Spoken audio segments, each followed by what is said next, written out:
Eh, la verdad es que estoy muy agradecido de estar aquí. Estos días aquí, y creo que también le ha pasado a mis chicas, ha sido como un oasis. Venir aquí, salir de un desierto, ¿verdad? De un sitio bastante duro, y llegar aquí y ver todo esto, ver a Popín, su familia, la iglesia, lo que Dios está haciendo, ha sido como un oasis. Para nosotros nos sentimos muy agradecidos por estar aquí, por estar con Popín. Aprendemos mucho de él. Me impresiona mucho, ¿verdad?, la sencillez y la profundidad que uno ve, que se da, y cómo Dios se está moviendo de una manera muy especial. En España es distinto. Yo recuerdo que cuando Naomi fue a nacer, los doctores la diagnosticaron con síndrome de Down en Estados Unidos y en España. Y la recomendación de ellos era que abortara, que Esther abortara. Y nos lo decían, pero con mucha convicción. Incluso uno me sacó hasta un escapulario que tenía y me dijo: yo soy católico, no creo en esto, pero a ti te recomiendo que lo hagas, que tu mujer. Y fue bien duro durante ese tiempo. Y había iglesias que estaban orando para que Dios hiciera un milagro, y una de ellas era una iglesia en Valladolid, que eran muy amigos nuestros y con los que nos relacionábamos. Una iglesia con un grupo de hermanos muy buenos, ¿verdad? Gente preparada, universitarios que se habían graduado, con una visión militante. Y ellos oraron, y cuando Dios hizo el milagro que hizo en Naomi, eso fue explosivo para ellos, explosivo. ¿Sabe por qué? Porque yo decía, la esposa del pastor decía: mi hijo tiene 8 o 10 años, decía, y nunca ha visto a una persona convertirse, y menos un bautismo en agua. Y ver que Dios hizo ese milagro para nosotros supone algo explosivo, algo explosivo. Por eso es que venir aquí, yo le decía a Popín, si yo fuera a coger una sabática, yo quería un sitio donde yo vea a la gente convertirse, donde vaya la gente convertirse, y ver otras cosas que allá pues es muy difícil ver. Amén. No nos estamos quejando, al revés, estamos orgullosos. Como yo decía en el campamento, estamos orgullosos de que nuestros españoles son muy buenos pecadores, ¿verdad? Lo hacen muy bien, pero es la realidad, es lo que nos ocurre, y estamos muy contentos, muy agradecidos de haber podido venir aquí y de estar en este lugar y de compartir con vosotros y con Popín, y de ver todo lo que Dios está haciendo. Y no solo eso, sino que poder ver por dónde van los tiros, ver lo que Dios va a hacer también, poder tener un poquito de perspectiva de futuro, al ver cómo sois, lo que hacéis, ¿verdad? Y todo lo que está pasando aquí, y vuestra visión. Y fíjense, en estos días hemos estado hablando de la misión. No les voy a hablar de la misión ahora. Ya algunos dicen otra persona, ¿verdad? otro predicador. No les voy a hablar de la misión, ¿verdad? Y yo sé que ya pues lo he estado mareando durante un día y pico, 4 predicaciones, sino que les voy a hablar de cuál es el motor. Fíjese, el motor, ¿sabe cuál es el motor de hacer la misión? ¿Sabe cuál es el motor? El primer gran mandamiento: amor a Dios. Y el segundo también, amor al prójimo. Ese es el motor. La persona que ama cada vez más a Dios, la persona que se apasiona cada vez más con Jesús, es esa la que hace que salga y que comparta aquello que lo apasiona, aquello que ama. Amén. Que lo digan los negociantes, ¿verdad? Cuando quieren vender su producto, o los políticos cuando quieren vender su porque se apasionan, no sé con qué, pero con algo se apasionan que los hace hacer lo que hacen. De igual manera, cuando nosotros nos apasionamos por Cristo, nos apasionamos y amamos, eso nos lleva. Lamentablemente ocurre que a veces uno en el ministerio se enrolla tanto en el hacer y en el ministerio que la pasión se va apagando.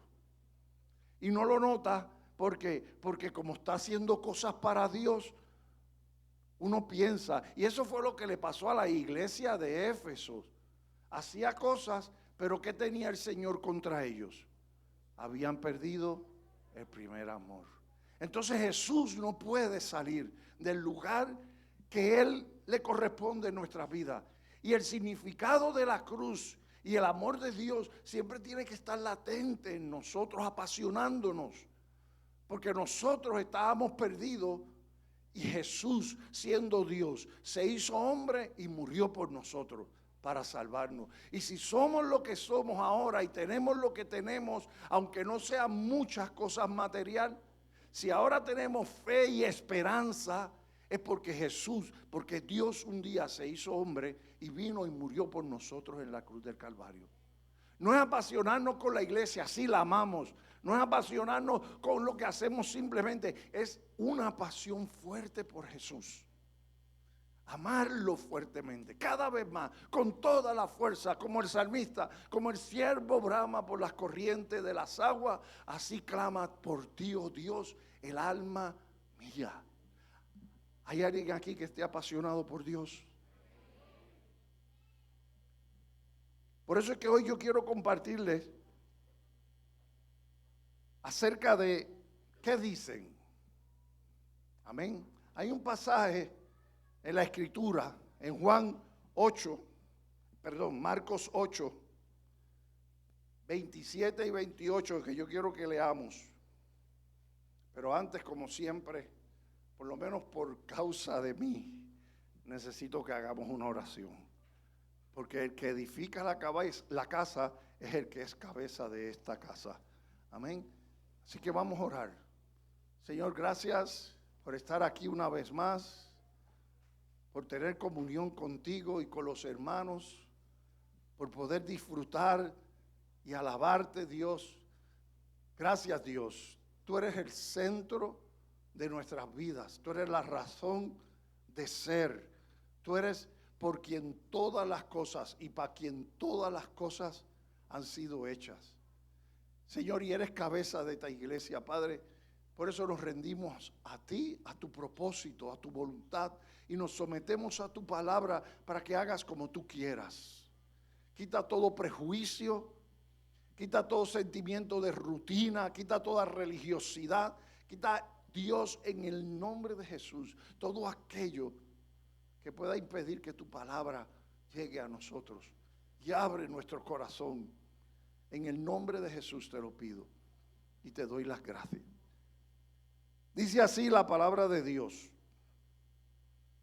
Salió Jesús con sus discípulos a las aldeas de Cesarea de Filipo, y en el camino preguntó a sus discípulos diciéndoles: ¿quién dicen los hombres que soy yo? Y les respondieron diciendo: unos Juan el Bautista, y otros Elías, pero otros uno de los profetas. Él les preguntó de nuevo: pero vosotros, ¿quién decís que soy yo? Respondiendo Pedro le dijo: tú eres el Cristo. En Mateo 16, este último versículo dice de esta forma: respondiendo Simón Pedro dijo: tú eres el Cristo, el Hijo del Dios viviente. Jesús le respondiendo le dijo: bienaventurado eres Simón, hijo de Jonás, porque esto no te lo reveló carne ni sangre, sino mi Padre que está en los cielos. Más abajo, en el 22 del mismo capítulo, o antes, perdón, en el 22 del mismo capítulo, hay otro pasaje que yo quiero que leamos. Dice: llegaron a Betsaida y le trajeron un ciego y le rogaron que lo tocara. Tomando la mano del ciego, al ciego, lo sacó fuera de la aldea y después de escupir en sus ojos y de poner las manos sobre él, le preguntó: ¿ves algo? Y levantando la vista dijo: veo a los hombres, pero los veo como árboles que caminan. Entonces Jesús puso otra vez las manos sobre sus ojos y él miró fijamente y fue restaurado y lo veía todo con claridad. Parece que el volumen, ¿verdad?, se le fue un poquito en la oración. Esto tendrá una enseñanza, otra enseñanza además de la que yo quiero traerlo. Pero fíjese, hermano, en la Biblia, cuando uno lee, incluso desde el Antiguo Testamento, Dios mismo, la estrategia, una de las formas, de las maneras en que Él se muestra, en que Él se manifiesta y muestra que Él es Dios, es a través de lo que hace. Comenzando con la creación. Dice que la creación muestra el eterno poder de Dios y su deidad. Amén. Y a través de... Ya se arregló.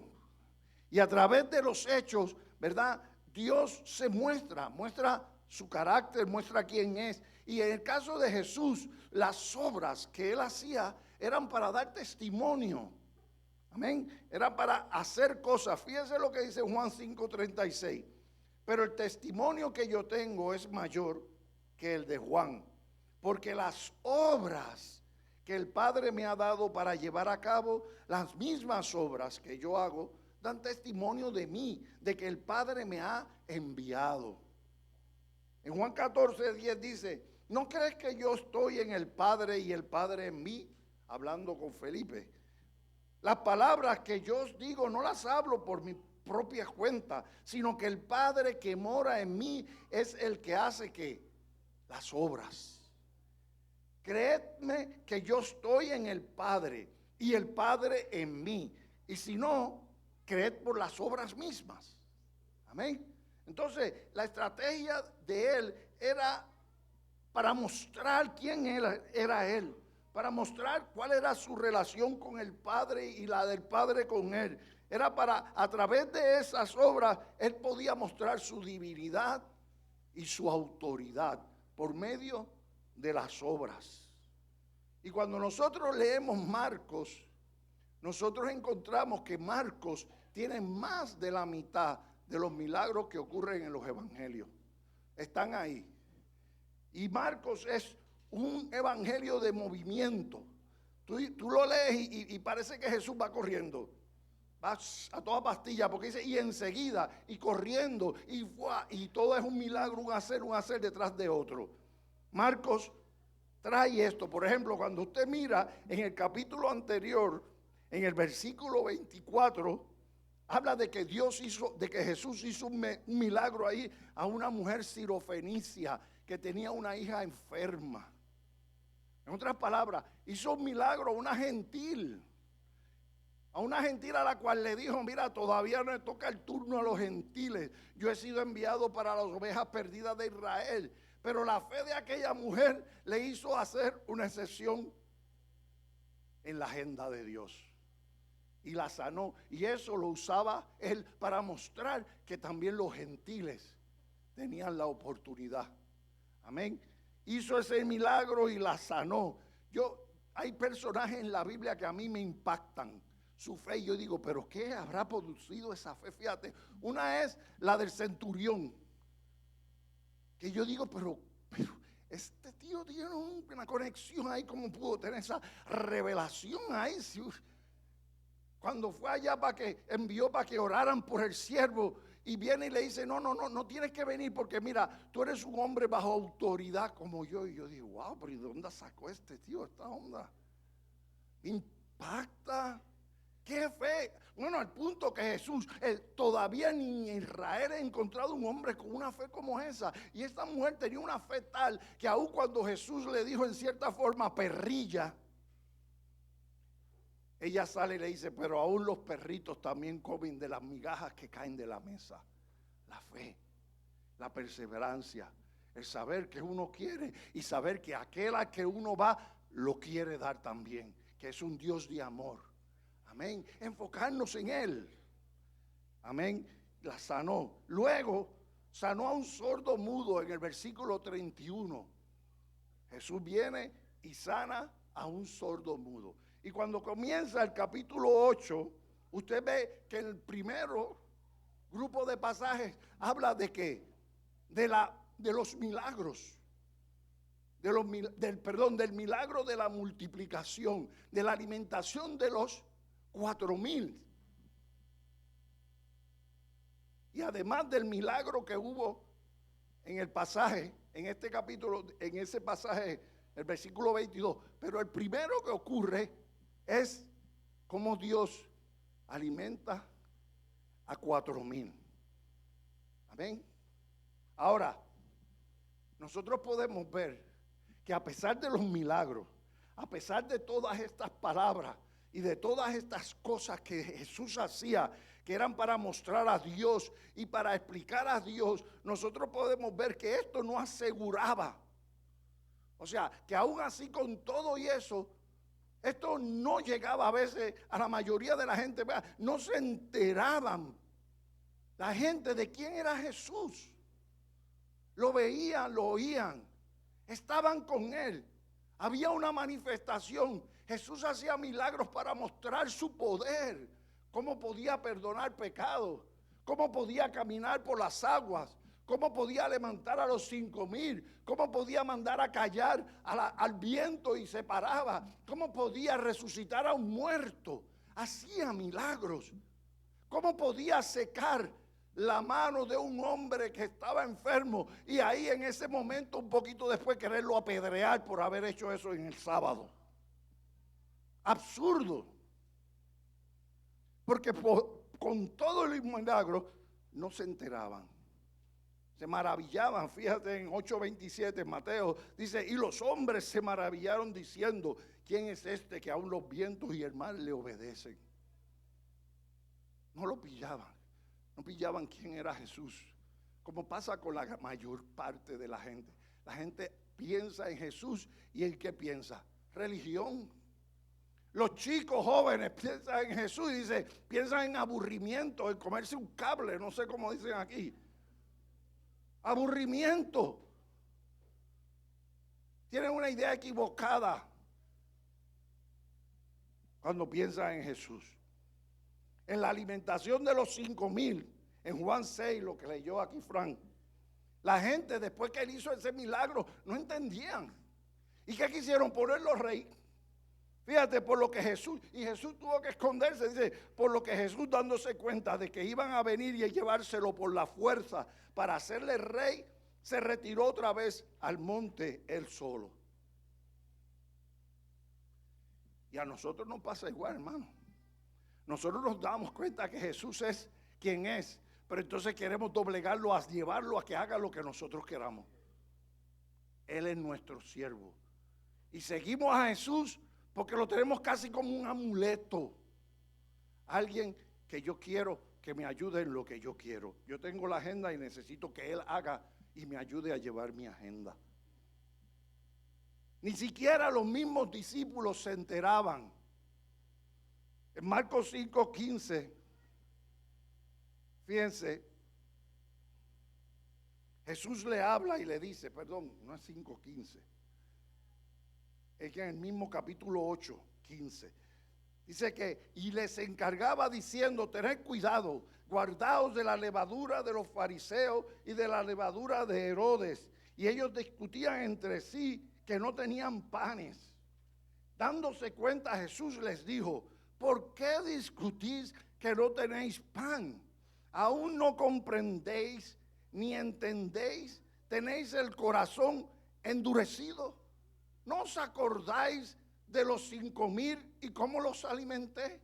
¿No os acordáis de los 4,000 y cómo también recibieron los panes y los peces? Teniendo ojos, ¿no veis? Y teniendo oídos, ¿no oís? ¿No recordáis? Y les dijo, aún no entendéis. Amén. O sea, las obras, los milagros que Jesús estaba haciendo no les daban, no eran suficientes para que ellos pudieran comprender quién era Jesús realmente. Era como le pasaba incluso a los discípulos, como le pasó a este ciego de Betesda cuando él hizo milagro, que tuvo visión, pero tuvo una visión distorsionada. Un milagro, pero produjo una visión. Y esta gente veía las cosas, pero tenían una visión distorsionada. Los fariseos en su religiosidad no podían ver a Jesús. Él les decía: escudriñáis las escrituras y ellas hablan de mí, no lo veis, por su religiosidad. Amén. Entonces, ¿por qué puede pasar esto? ¿Por qué? ¿Qué cosas son las que hace que nosotros miremos a Jesús y no lo veamos realmente? Veamos las cosas que Él hace y no las veamos. Y puede que aquí ahora mismo haya gente que no está entendiendo a Jesús, por eso están en donde están. Puede que haya gente aquí que incluso esté viniendo a la iglesia y oiga de Jesús, pero no ha entendido todavía realmente quién es Jesús y lo ve de forma liviana. Está disfrutando del confort de estar aquí y está disfrutando de milagros y cosas que Dios ha hecho en él o en su familia o lo que sea, pero todavía no ha entendido quién es realmente Jesús, porque si entendiera quién es Jesús realmente, dos cosas: o lo amaba y se rendía a él como la prostituta, aquella que le lavó los pies, o se rendía a él con miedo y decía como Pedro: apártate de mí que soy pecador. ¿Cuántos dicen amén?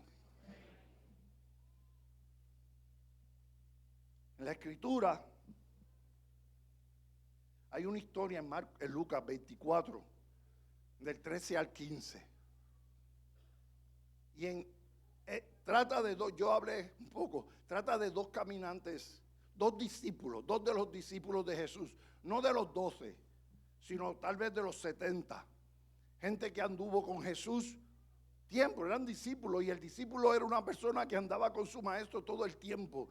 El discípulo no era un estudiante. Un estudiante va a clase, coge su clase, se informa, se va a la casa y hace sus estudios y listo. Pero el discípulo en esa época era un aprendiz que vivía con el maestro, andaba con el maestro. No solo recibía la información y la enseñanza, sino que aprendía del ejemplo para imitar. Ese era el discípulo. Y estos eran de los que habían andado con Jesús a lo mejor 2 años. Acababa de morir Jesús. Acababa de pasar 3 días de que Jesús muriera. Allí iban ellos caminando. Estaban tristes, afligidos, ¿verdad? Hablando de lo que había pasado. Ellos pensaban muchas cosas y creían que ya se había acabado todo, así que se iban para su casa. Dice que mientras hablaban, Jesús se acercó a ellos, empezó a andar con ellos e incluso empezó a hablar con ellos.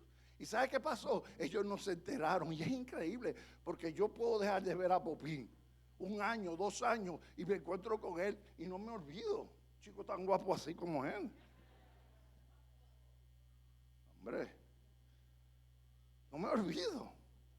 Y ellos lo habían dejado de ver hacía 3 días. Y Jesús andaba con él y no lo veían, no lo reconocían. ¿Y por qué era esto? Pues mire, les voy a decir rapidito. Primero, estaban sumidos en su tristeza. Si usted lee el pasaje en el versículo 17, va a ver, ellos estaban sumidos, estaban metidos en su conflicto, en su tristeza, en su frustración, en su decepción. Y esto no los dejaba ver a Jesús. No los dejaba, estaban frustrados, estaban ahí metidos, heridos, mirando del ombligo de las cosas que le estaba pasando, lamentándose de sí mismo. Y eso los tenía ciegos. Segundo, tenían una idea errónea de quién era Jesús. Ellos pensaban que era un profeta, y lo puede ver en el versículo 19. Y nosotros creíamos que él era un profeta de Dios. Jesús poderoso en obras, profeta, que era un profeta poderoso en obras, dice el pasaje. Ellos tenían una idea equivocada. No habían entendido, a pesar de las milagros, a pesar de las cosas que él hizo, a pesar de sus palabras, ellos no entendían quién era Jesús. No habían visto la divinidad de Jesús. No habían visto que Jesús era Dios, porque él ya lo había dicho. Hermano, Jesús le había dicho, yo soy el camino, la verdad y la vida. Les había dicho, yo soy la luz del mundo. Les había dicho, yo soy la resurrección y la vida. El que esté muerto y cree en mí vivirá. Yo soy el pan de vida. Yo soy el agua viva. Yo soy la puerta, el que por mí entre, entrará y saldrá. Yo soy el buen pastor. 7 yo soy aparece en Juan. 7. Respondiendo al gran yo soy de Éxodo, completando esa revelación. Yo soy. Y ellos vieron, oyeron, pero no se enteraron. Veían a Jesús como un simple profeta. Y eso les afectó en el momento de prueba. Pero no solo eso, sino que tenían una expectativa equivocada. Tenían una expectativa errónea. Y nosotros pensábamos que él iba a venir a liberar a Israel. Pero él no venía a liberar a Israel de la forma que ellos pensaban. Él no venía a establecer nuevamente el reino de David, ¿verdad? Y a quitar la bota romana de encima de ellos. Él venía como el Mesías sufriente, el que iba a morir para liberar no solo a Israel, sino liberar a la humanidad del pecado que la ataba. Y ellos no. ¿Y cuántos de nosotros aquí? ¿Cuántos de nosotros aquí estamos teniendo expectativas equivocadas? Mire, Desmond Tutu, que fue el obispo de Sudáfrica en la época de Mandela, decía, la gente se hace una idea de Dios y después lo odian cuando ven que eso que piensan de Dios no es Él. ¿Cuántos estamos aquí teniendo nuestra propia idea de Dios? Y estamos comenzando a frustrarnos. Estamos comenzando, ¿verdad? Porque estamos viniendo a Jesús por nuestros intereses. ¿Cuántos chavales están por ahí? Mira, ahí, en el culto tú los ves. A ver dónde está la idónea. Señor, dámela. Padre nuestro, qué bueno está esto. Orando. Por intereses vienen, por intereses. Al final se frustran y terminan con la demonia. O con el demonio afuera, en la calle. Por intereses. ¿Cuánta gente viene aquí para qué? Porque quiere que todo le vaya bien. Oraron, salió algo bien y ahora siguen viniendo. ¿Sabes qué? Yo llegué a la conclusión de que la gente que iba a la iglesia de prosperidad, mucho, ¿sabe por qué era? Porque estaban jugando la loto con Dios. Nadie se la pegaba, solo los pastores que se iban enriqueciendo. Pero iban allí y seguían apostando y sembrando y sembrando y sembrando. Y a nadie le caía un cuarto. Porque iban allí con sus propios intereses. Y por eso no podían ver a Dios. Y tal vez tú puedes tener una necesidad y puedes venir por esa necesidad. Mucha gente lo hizo, pero el día que Dios haga el milagro, tienes que desenfocarte de tu necesidad y poner tus ojos en ese que hizo el milagro. Tienes que verlo. Te restauró tu hogar. Entonces dice, este Dios tengo que seguirlo. No hagas como los 9 leprosos que fueron limpiando, que se fueron. Tienes que hacer como el que volvió a darle gracias. Porque te diste cuenta de que Él es Dios. De que Él es Dios. De que Él es a quien tú quieres seguir. Amén. Entonces tenemos aquí 3 cosas que pueden hacer que no veamos a Jesús. ¿Quién dicen los hombres que soy yo? Fue la pregunta. Y luego, pero vosotros, ¿quién decís que soy yo? Jesús quería saber, era una evaluación, a ver qué ellos estaban percibiendo a través de la experiencia que estaban teniendo, a ver qué estaban pensando de él. Pues esto iba a saber realmente dónde estaban ellos. La respuesta de Pedro vino porque el Padre se las reveló. Pero estas son las preguntas que nosotros debemos hacernos, pero de otra manera. Escuche bien. Estas son las preguntas. Creo en el Jesús que dicen los hombres. Creo en el Jesús que dicen los hombres.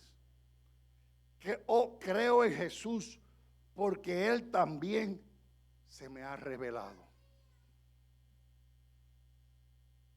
Creo en el Jesús que me predican aquí simplemente, o creo porque Él se me ha revelado, porque Él me ha impactado con su amor, porque Él me ha impactado con el perdón, porque Él se ha manifestado a mi vida de una forma que solo siendo esquizofrénico podría negarla. Él es real en mi vida como el aire que respiro. Es lo más importante. Él es Dios. ¿Por qué tú crees en Dios? Amén. Luego que Jesús les dice esto, Jesús comienza a hablarles de otra cosa. Comienza a explicarles por qué había venido. Hablamos de quién es Jesús. Ahora estamos hablando qué vino a hacer. Y comenzó a enseñarles en el versículo 31 que el Hijo del Hombre debía padecer muchas cosas y ser rechazado por los ancianos, los principales sacerdotes y los escribas, y ser muerto y después de 3 días resucitar. Eso es por lo que Él vino. Y tenía que hacer eso, ¿sabe por qué? Como dije en el campamento, porque todos los que están aquí, ninguno se queda afuera. Todos estaban y estábamos condenados a muerte. Todos estábamos en el pasillo de la muerte. ¿Sabéis cuál es el pasillo de la muerte? El pasillo de la muerte es aquellos que ya están sentenciados a morir. Allá en Estados Unidos, por ejemplo, que están sentenciados a morir, que ya no hay break. Sentenciados a morir, los meten en este pasillo y ahí pasa una temporada hasta que llegue la fecha en que los ejecutan. Y todos los que estamos aquí estuvimos en ese pasillo. Y los que no han conocido a Dios todavía no han sido indultados porque no han querido ser indultados. Todos. Porque Jesús vino para morir. Vino a ocupar el lugar nuestro. No vino a hacer un show, no. Vino a ocupar tu lugar. Vino a sustituirte. Se supone que tú fueras crucificado allí, porque la paga del pecado es muerte. Se supone que fueras tú el condenado. Pero Él, sin ningún pecado, siendo Dios el creador, se hizo hombre y como hombre murió por ti y por mí. Y eso lo hace peor. Porque rechazar primero a Dios siendo Dios y después rechazar a Dios habiendo muerto por nosotros, hermano, eso hace el pecado aún peor. Porque no es la grandeza o lo pequeñito del mandamiento, es la grandeza de aquel que lo dio lo que estamos afectando. Jonathan Edwards decía que el pecado de nosotros se medía en a quién estábamos desobedeciendo. ¿Quién era la persona a quien estábamos desobedeciendo? Por ejemplo, una cosa era yo desobedecer a mi hermana menor en algo que ella quería. Otra era desobedecer a mi hermano mayor. Pero otra era desobedecer a mi papá. Ahí sí que era terrible mi falta. ¿Comprendéis? No obedecer a Dios tiene consecuencias. Pero Él no quiere eso. Él tiene pensamientos de bien para ti. Él tiene pensamientos de bien y no de mal. Él te dice: con amor eterno te he amado, por tanto te prolongo mis misericordia. No importa lo que hayas hecho, no importa lo que hayas pensado, no importa quién seas, yo te amo y yo muero por salvarte a ti. Mira, aquí es posible que hay gente que si supieran cómo tú eres realmente, no podrían amarte, pero Dios sabe cómo tú eres y con todo y eso te ama. Amor incondicional, verdadero amor. Y no te ama para su beneficio, te ama para tu beneficio, para salvarte, para que tengas vida eterna, para que estés junto con Él por la eternidad. Por eso fue que murió. Y Jesús les explicó aquí, soy Dios, vale, pero vine a morir por vosotros. Y Pedro, el carnal, es increíble, es asombroso lo que ocurre. 5 minutos después de él de haber dicho, tú eres el Hijo de Dios, viene Pedro a regañar a Jesús para que no muera en la cruz del Calvario. Es usado por Satanás. En un momento Dios lo usó, en otro momento el diablo lo usó. ¿A cuánto le ha pasado así con algún hermanito?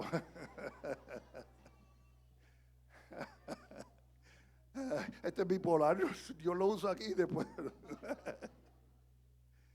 Aleluya, Dios es bueno, hermano, Dios es bueno. Dios es bueno, no hagamos un reduccionismo de Dios convirtiéndolo en algo religioso, en rituales y liturgia, porque Él es una persona, Él está vivo, Él está aquí, Él tiene cosas tremendas. Y cosas tremendas no quiere decir grandes. Nuestro Dios no es megalomaníaco. ¿Sí? Gracias a Dios. El mundo te convierte y Dios tiene cosas grandes para ti. Y tú todavía no entiendes a Dios ni la conversión y ya viene alguien y te tira ese tostón. Dios tiene cosas grandes para ti. Todo grande. Gracias a Dios que no trabaja en una farmacéutica y hace de esas cositas que hay. Le ponen a uno por la fiebre, ¿verdad?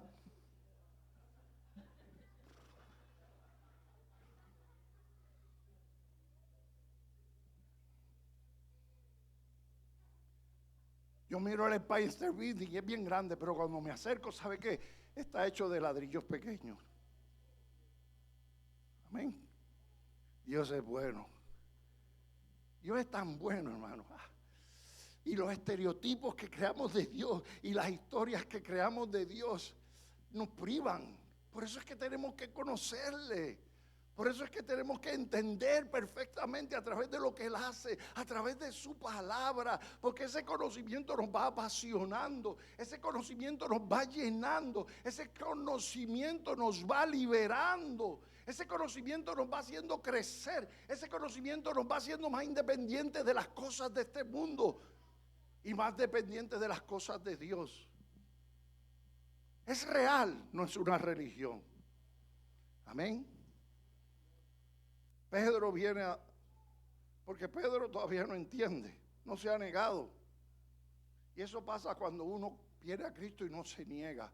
Entonces Jesús empieza para hablarle a ellos aquí lo que espera que ellos hagan. Y llamando a la multitud y a sus discípulos, ya termino. ¿Hasta qué hora tengo? 8. ¿Verdad? Para ir por las 5:30.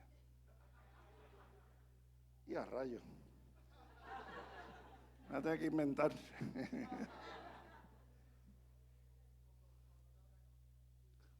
Bien, dice, y llamando a la multitud y a sus discípulos les dijo, si alguno quiere venir en pos de mí, niéguese a sí mismo, tome su cruz y sígame.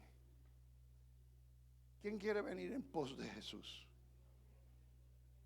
Mira, a mí los llamados esos donde dicen, ¿quién quiere aceptar a Jesús?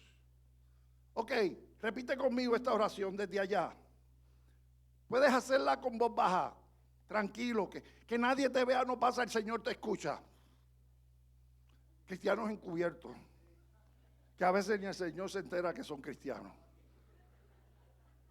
Entonces, con la oración, ya soy salvo, tengo el cielo, voy para allá. No, eso no fue lo que enseñó Jesús. Jesús dice que si alguno quiere venir en pos de mí, niéguese a sí mismo, tome su cruz y sígame. Porque el que quiere salvar su vida la perderá, pero el que pierda su vida por causa de mí, del evangelio, la salvará. Pues, ¿de qué le sirve al hombre ganar el mundo entero y perder su alma? Pues, ¿qué dará un hombre a cambio de su alma? ¿Qué dará? Todo el dinero que hiciste, todos los diplomas que alcanzaste, todas las chicas que conquistaste o los chicos, toda la música que aprendiste y los bailes. No, eso no es nada, porque tu alma vale mucho más que eso. Y el único que pudo pagar el precio por tu alma fue Jesús. Por eso que la gracia no es barata, es gratis, pero no es barata. Y si nosotros queremos venir a Jesús, si nosotros queremos, ¿verdad?, realmente ser hijos de Dios, tenemos que tomar la decisión de seguir a Jesús. Aquella persona que encuentra a Jesús y se da cuenta quién es Él, lo que decide es seguirlo. Tú puedes seguir partidos políticos, tú puedes seguir sueños, tú puedes seguir a tus deseos, tú puedes seguir las mentiras que te dicen, tú puedes seguir tus sueños, puedes seguir todo eso, pero nada de eso te va a llevar al Padre. Para ello tienes que seguir a Jesús. Y para seguir a Jesús tienes que negarte a ti mismo. ¿Sabe que yo aprendí? Que en Cristo Jesús, el que no muere a sí mismo, termina matándose. Pierde su vida a la larga. Esta es la esencia de ser discípulo. Saber quién es Jesús, saber lo que hizo por nosotros, tomar la cruz, negarnos a nosotros mismos y seguirlo. Y esto no cuesta cuando nosotros realmente podemos entender quién es Jesús y por qué murió por nosotros. ¿Cuántos dicen amén? Ahí es que tenemos que volcar el corazón. Cada uno de los que estamos aquí, si no queremos convertirnos eventualmente en religiosos, tenemos que volcar el corazón nuestro. Pablo oraba y decía: yo oro para que recibáis espíritu de sabiduría y de revelación en el conocimiento de Dios. Oraba para que pudieran entender la anchura, la altura, la longura y la profundidad del amor de Cristo y ser llenos de la plenitud de Dios. Oraba para que fueran llenos en toda sabiduría e inteligencia espiritual, en el conocimiento de la voluntad de Dios. Y esto es lo que nos llena, hermano. Esto es lo que nos hace disfrutar y ver y experimentar todo lo que Dios ha hecho. Y experimentar lo que Él va a hacer con nosotros. Apasionarse por Jesús. Yo no sé si aquí hay personas que no conocen a Dios. Puedes creer en Dios, pero yo no te estoy preguntando a ti si crees en Dios. Porque la Biblia dice que aún los demonios creen y tiemblan. Yo te estoy preguntando, ¿conoces a Dios? No te estoy diciendo ni preguntando si sabes quién es Dios. No. Si sabes quién es Jesucristo. Yo te estoy preguntando, ¿conoces a Dios? ¿Conoces realmente a Jesucristo? Puede que conozcas la religión, puede que conozcas coritos, puede que conozcas versículos bíblicos, puede que conozcas cómo es un culto y llegar aquí y hacer toda la liturgia que hacen aquí. Pero eso no te dice a ti que tú conoces a Dios. ¿Conoces a Dios? ¿Conoces a Dios? Dios te conoce perfectamente y te ama. Pero tú conoces a Dios. Yo no creo en Dios. ¿Sabes por qué no crees en Dios? Porque no le conoces. Porque no le conoces. ¿Y sabes cómo Dios se reveló? En Cristo. Jesús decía: el que ha visto a mí, ha visto al Padre. No hay excusa. Dios vino un día y se hizo hombre para revelarse a los hombres. Ya que los hombres por la sabiduría de ellos no podían conocer a Dios, entonces Dios vino y se reveló para que ahora los hombres conocieran a Dios a través de la locura de la predicación. ¿Conoces a Dios? Tu vida está así como está porque no conoces a Dios. Eres víctima del egoísmo, eres víctima de la lascivia a lo mejor, eres víctima de amor a los placeres, eres víctima de los fracasos en tu hogar, en tu matrimonio, eres víctima de las drogas, eres víctima de las pasiones desordenadas, del alcohol. Ahora mismo no sabes ni a dónde va ni a dónde viene, no sabes realmente quién eres. A lo mejor eres víctima de una baja autoestima. ¿Sabes por qué? Porque no conoces a Dios. No conoces a Dios.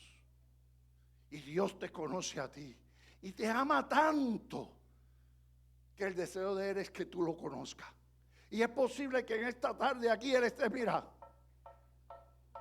tocando la puerta de tu corazón. ¿Conoces a Dios? ¿Has oído palabras que te han llegado?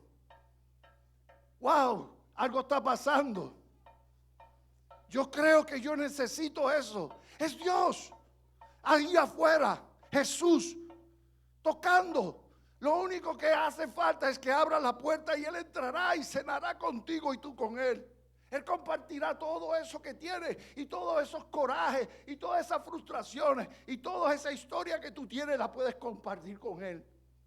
Y experimentarás un milagro en tu vida y es el milagro del nuevo nacimiento. No de ser un nuevo miembro de esta iglesia, no. El nuevo nacimiento, la vida eterna. ¿Conoces a Dios? Hoy puedes conocerlo. Hoy puedes. No te vayas sin conocer a Dios. Lo único que tienes que hacer es decidir seguirle. Has venido por tiempo aquí en la iglesia, a lo mejor tu familia está en la iglesia, disfruta lo que Dios hace en ellos. Necesitas conocer a Dios. Te vas a perder.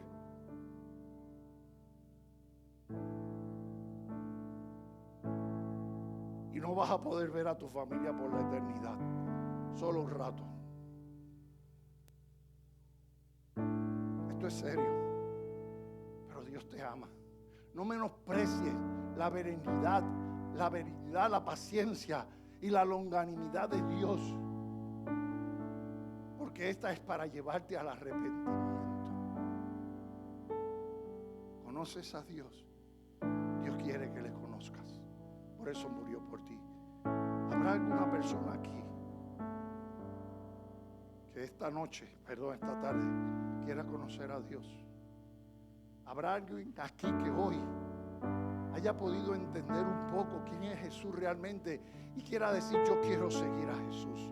He seguido a mis amigos, he seguido todo lo que el mundo me ha ofrecido, pero hoy yo quiero seguir a Jesús. Mi vida no es lo que yo pensé que sería. No tengo el gozo, la alegría, la felicidad, la libertad. ¿Hay alguna persona aquí que quisiera? Dios te bendiga. Dios le bendiga. Alguien que quiera decir: yo quiero seguir a Jesús. Yo quiero seguirlo. No quiero ser, Dios te bendiga, no quiero ser más un religioso. No quiero quedarme simplemente en la oración de penitencia. Yo quiero seguirle porque yo quiero conocer a aquel que me conoce como nadie me ha conocido. ¿Alguien más? ¿Lo vas a dejar afuera? Hey, te he visto desde pequeño. He visto todo lo que has pasado. Conozco tus heridas, conozco tus frustraciones, conozco todos los sueños que se te fueron. Vi cuando tu papá te maltrató o tu mamá, o cuando tus amigos te hicieron bullying. Yo también lo vi. Yo vi todo. ¿Me dejas entrar? ¿Alguien más que quiera dejar entrar a Jesús? ¿Conocerle?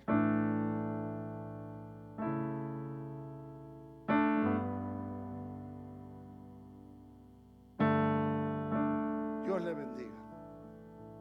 No estoy invitándolos a ser miembros de esta iglesia, aunque sería tremendo. Yo lo sería. Lo estoy invitando a que conozca a Jesús. Yo les voy a pedir que nos pongamos de pie. Y estas personas que levantaron su mano, les voy a pedir que vengan por aquí al frente. No tengan miedo. No tengan miedo. Mire, Jesús fue crucificado públicamente allí en ropas menores, y todo el pueblo y todo el que pasaba lo vio. Él no se avergonzó de exhibirse en una cruz públicamente y morir públicamente por usted. Entonces no se avergüence de venir aquí al frente. Va a seguir a Jesús. ¿Alguien más? Aprovecha. ¿No estás cansado ya? ¿No te has cansado? ¿Tú crees que las cosas van a cambiar? No.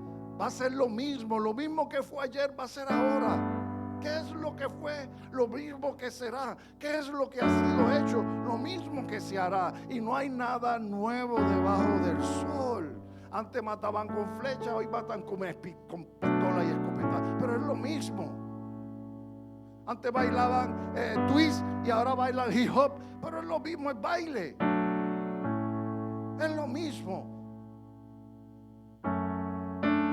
¿Alguien más quiere venir a Jesús? Ven, chaval. Colega, chaval, ven. Yo no nací en la iglesia, yo salí de la calle también. De los hippies, de la droga. Ay, qué bueno que conocí a Jesús. Aleluya. Esto sí que pega fuerte. Esto sí que pega fuerte. Si no hay nadie más, ven y prueba. Si no te gusta, te devolvemos tus pecados.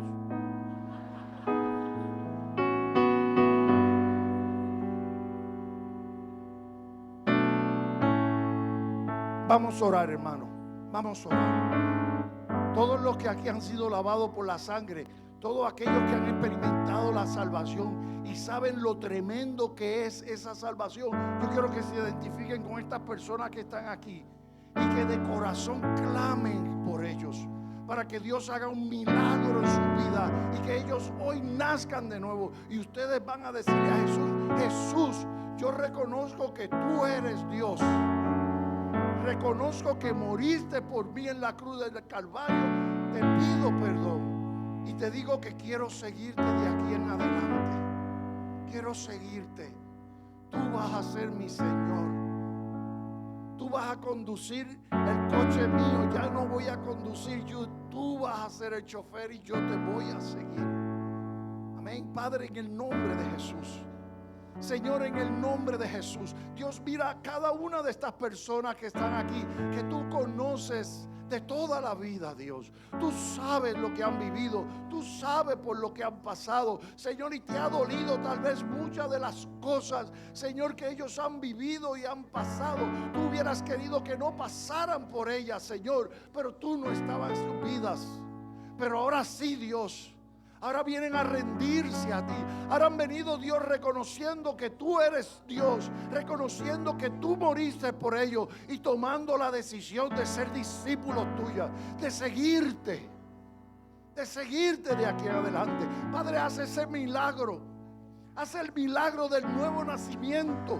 Señor, yo te pido que los perdones, que tú los laves con tu sangre bendita y los limpies de toda maldad. Que tú llenes de tu espíritu, Padre. Que tú los amarres con cuerdas de amor. Señor, toma sus cargas y comienza a sanar sus corazones. Toma sus tristezas, toma sus frustraciones. Señor, llévate la desesperanza. Todo, Dios, aquello que no es tuyo, Señor, y dale la vida eterna, Señor. La vida Zoe. En el nombre de Jesús te lo pido. En el nombre de Jesús te pido que lo hagas. Y te pido, Dios, por aquellos hermanos que están aquí, Dios, que han estado viendo milagros, que han estado viendo la obra tuya, Señor, pero que se han despistado, que no han podido entender. Yo te pido que tú traigas sobre ellos espíritu de sabiduría y de revelación tuya. que no sean unos religiosos. Señor, que esa revelación tuya los apasione, los haga enamorarse de ti, los haga, Señor, dice cada día, Padre, en el nombre de Jesús. Mira a los jóvenes, mira a los adultos, los ancianos, Padre, en el nombre de Jesús, Señor, que ellos sepan y crean porque tú te has revelado a sus vidas y crezcan en ese conocimiento. Que ese conocimiento los apasione de tal forma, Señor, que se involucren en la misión. En el nombre de Jesús te lo pido y te doy las gracias, Jesús. Gracias, Dios.